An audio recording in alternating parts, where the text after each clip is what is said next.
Assalamualaikum warahmatullahi wabarakatuh. Pada kesempatan video kali ini saya akan membahas tentang budaya manajemen pengetahuan organisasi. Yang pertama saya akan menjelaskan tentang konsep budaya manajemen pengetahuan. Budaya ini sebagai kompleksitas asumsi tingkah laku dari cerita, mitos, metafora, dan berbagai ide lainnya menjadi satu untuk menentukan apa arti menjadi anggota masyarakat tertentu.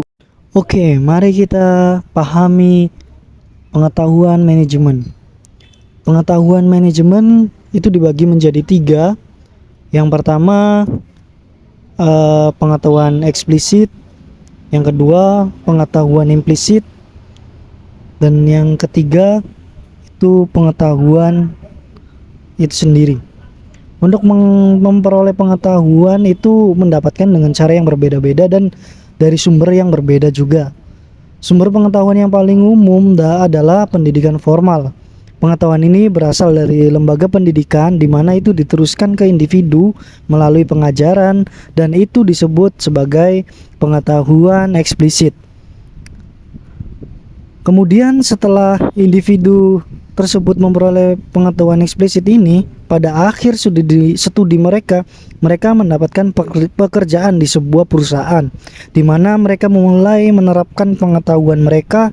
Nah, pada titik ini pengetahuan berubah dari pengetahuan eksplisit atau teoritis menjadi pengetahuan implisit atau terapan. Setelah individu di perusahaan, individu mendapatkan pengetahuan baru. Ini diperoleh melalui pengalaman dan itu disebut pengetahuan intuitif. Pengetahuan intuitif ini tidak mudah ditransfer, melainkan harus dipahami dengan bekerja sama dengan seseorang yang lebih berpengalaman dalam suatu bidang tertentu. Ini berarti bahwa menandakan karyawan adalah kunci aset nyata untuk perusahaan manapun, dan meskipun tidak mungkin mempertahankan semua karyawan karena beberapa dari mereka akan pensiun sementara yang lain akan berganti pekerjaan. Bisnis dapat memanfaatkan manajemen pengetahuan. Mari kita memahami pengetahuan manajemen. Pengetahuan manajemen ini untuk menghindari kehilangan dari pengetahuan dari karyawannya. Pengetahuan manajemen ini ada 4. Yang pertama akuisisi, terus penyimpanan atau organisasi, terus pengetahuan distribusi, dan pengetahuan aplikasi. Ada juga faktor utama yang mempengaruhi proses ini dan penggunaannya yang efektif, yaitu faktor sosiokultural dan teknologi. Mari kita pahami tahap pertama manajemen pengetahuan, yaitu akuisisi pengetahuan. Di sini penting untuk mengidentifikasi pengetahuan yang dibutuhkan dan kemudian di mana itu dapat diperoleh pengetahuan tersebut. Apakah dari sumber eksternal seperti pelanggan dan pakar ahli, atau sumber internal seperti para karyawan, organisasi, atau perusahaan. Misalnya perusahaan dapat menyadari nih bahwa penjualannya menurun dari waktu ke waktu. Ini adalah masalah yang besar dan mengundang pakar eksternal untuk menilai suatu situasi, mengidentifikasi penyebab, dan mengusulkan solusi tersebut. Alternatifnya perusahaan dapat menjangkau klien mereka atau konsumen mereka yang ada dan meminta umpan balik. Bisa menjadi informasi yang sangat berharga. Untuk memahami kebutuhan mereka, kita harus memberikan layanan yang lebih baik. Tentu saja sumber pengetahuan yang paling berharga akan ditemukan di benak atau di pikiran karyawan perusahaan, terutama mereka yang telah bekerja yang sudah lama. Oke, langkah kedua yaitu penyimpanan dan organisasi manajemen pengetahuan. Pada tahap ini organisasi memiliki satu tujuan dalam pikiran atau tujuan. Itu pengetahuan ini diperolehnya sebagian besar telah dikonversi ke dalam format yang dibagikan atau disimpan. Ini bisa berupa template atau formulir yang perlu diisi setiap kali konsumen baru bergabung atau karyawan. Bisa juga berupa dokumen alur kerja yang perlu diikuti untuk pekerjaan tertentu atau proyek tertentu. Penyimpanan ini bertindak sebagai pusat di mana berkas-berkas pengetahuan dengan keluaran atau masukan memungkinkan pengetahuan yang disimpan ini bisa diakses oleh siapa saja atau siapa saja yang membutuhkan pengetahuan, seperti karyawan mungkin atau pelanggan atau konsumen. Mudah dijangkau dan mudah diakses. Pengetahuan ini meningkatkan dari waktu ke waktu. Nah, langkah selanjutnya itu mengatur distribusi atau saluran yang tepat melalui mana pengetahuan mengalir di dalam organisasi tersebut. Sistem organisasi memainkan peran sentral dalam tahap ketiga ini. Manajemen pengetahuan yang merupakan distribusi pengetahuan.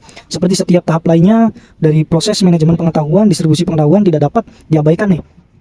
Alasannya adalah bahwa tidak seperti fase penyimpanan. Distribusi pengetahuan ini melampaui hanya memiliki teknologi yang tepat. Ini karena tidak peduli seberapa efektif tahap akuisisi pengetahuan yang telah ada. Pengetahuan kesenjangan yang terjadi selama konversi pengetahuan implisit menjadi Pengetahuan eksplisit alasannya adalah bahwa pengetahuan implisit sulit untuk diambil kembali dari pikiran mereka-mereka yang sudah memiliki atau memastikan bahwa pengetahuan sudah didistribusikan secara efektif. Organisasi harus menumbuhkan budaya berbagi pengetahuan di kalangan karyawannya dan akan meningkatkan produktivitas masing-masing individu atau tim. Seluruh organisasi dengan mendorong aliran pengetahuan, keterampilan, dan pengalaman dari mereka yang memiliki pengalaman dan mereka yang membutuhkannya. Banyak organisasi mendorong persaingan di antara para karyawan karena yakini dapat menggerakkan inovasi dan kreativitas. Namun budaya seperti itu dapat mengganggu distribusi pengetahuan karena karyawan percaya bahwa pengetahuan mereka menjadikan mereka itu aset bagi organisasi. Ini menjadi kerugian bagi perusahaan atau organisasi karena mereka harus bergantung pada sedikit karyawannya dengan pengetahuan yang mereka miliki dibandingkan dengan memiliki pekerjaan karyawan yang cuma bekerja, sehingga di satu sisi ada budaya kolaboratif di mana karyawan harus bersosialisasi satu sama lain dan berbagi pengetahuan, sehingga menciptakan organisasi yang beberapa karyawan yang sangat terampil yang mengarah ke produktivitas organisasi atau perusahaan yang lebih tinggi. Budaya kompetitif di mana karyawan bersaing dengan satu sama lain dan mengumpulkan pengetahuan yang relevan menghasilkan sangat sedikit karyawan sangat terampil dan produktivitas organisasi keseluruhan yang lebih rendah. Karena pengetahuan adalah sangat berharga, mudah untuk melihat mengapa kegagalan tersebut bisa mendistribusikan pengetahuan organisasi besar sekitar 31 miliar dolar per tahun. Ini sangat besar, tetapi kerugian yang dapat dihindari ini sangat besar, tapi kerugian meskipun tampaknya hanya mempengaruhi organisasi besar atau bisnis kecil, bahkan individu dapat sama-sama menderita atas kerugian ketika mereka melakukannya atau terkena dampaknya. Persaingan, kolaborasi, dan berbagi pengetahuan ini sangat penting. Budaya berbagi pengetahuan memungkinkan pertukaran bebas dari wawasan, pengetahuan, dan pengalaman untuk memberi manfaat bagi individu ataupun organisasi secara keseluruhan. Dengan budaya dan teknologi yang tepat, pengetahuan kemudian dapat diterapkan secara efektif dan meningkatkan produktivitas organisasi secara keseluruhan. Ketika orang memiliki akses ke informasi yang lebih relevan pada waktu yang tepat, maka pekerjaan menjadi lebih mudah karena itu lebih sedikit stres dan lebih banyak pengalaman positif. Hal ini memotivasi orang untuk melakukan pekerjaan yang lebih baik, dan disinilah pengetahuan baru dibuat. Katakanlah saya seorang tenaga penjual yang termotivasi dan saya ingin mengikuti proses yang terbukti dan mendapatkan hasil yang lebih baik. Selama salah satu telepon saya cari tahu kenapa informasi penting tentang industri ketika pelanggan membagikan poin. Informasi ini pengetahuan yang dapat ditangkap, disimpan, didistribusikan, dan diterapkan oleh karyawan lain dalam organisasi. Itu jika perusahaan telah mengembangkan budaya yang tepat dan memiliki teknologi yang tepat juga, dan di tempat yang tepat. Ini adalah cara kerja manajemen pengetahuan.